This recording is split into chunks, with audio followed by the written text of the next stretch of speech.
இப்போ பா. ரஞ்சித் அவரோட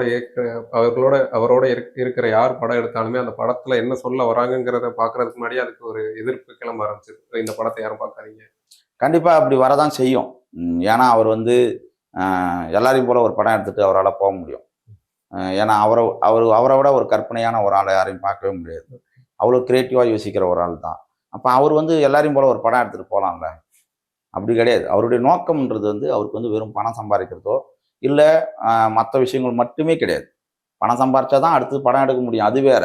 ம். அதே மாரி கருத்து ஒரு விஷயத்த தேவை இந்த சமூகத்தினுடைய நோயா இருக்கக்கூடிய பிரச்சனைகள பேசி களையணுன்ற ஒரு இடத்துக்குள்ள வரும்போது, அதற்கினுடைய பலனாளிகள் இருப்பாங்கல்ல. ம். சாதியினுடைய பலனாளிகள் இருப்பாங்க.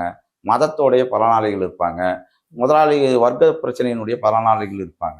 அப்ப அதை வந்து பலன் அனுபவித்துக் கொண்டிருக்கிற மக்கள், அதை வந்து தன்னுடைய சுகபோகங்கள் வந்து கைவிட்டு போகும்போது, அவன் உழைக்கணும், நாமளும் மத்தவங்கள மாரி உழைக்கணுமோ, நாமளும் அவங்கள மாரி போராடணுமோ அப்படின்ற ஒரு இடத்துக்குள்ள இருந்து, அவனுக்குள்ள ஏற்படுகிற அச்சம் தான், இந்த தொடர்ந்து பா. ரஞ்சித்துடைய படத்த பார்க்கக்கூடாது, மாரி செல்வராஜுடைய படத்த பார்க்கக்கூடாது, வெற்றிமாறன் படத்த பார்க்கக்கூடாது அப்படின்னு சொல்றது எல்லாமே, இதனுடைய இந்த பிற்போக்குத்தனத்தினுடைய வடிவமா இருக்கிறவர்களுடைய பேச்சு தான்.